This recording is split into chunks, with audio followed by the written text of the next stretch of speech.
Posibleng bumaba na ang presyo ng imported na bigas na nabibili sa mga palengke. Ayon kay Department of Agriculture Assistant Secretary Arnel de Mesa, nagsimula ng magdatingan ang mga imported na bigas na may 15% taripa.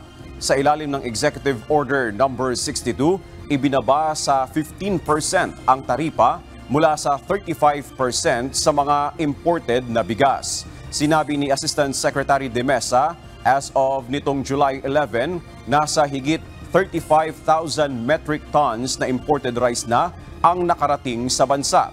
Posibleng sa Agosto ay maramdaman na ang bawas presyo na 6 pesos hanggang 7 pesos per kilo sa imported na bigas.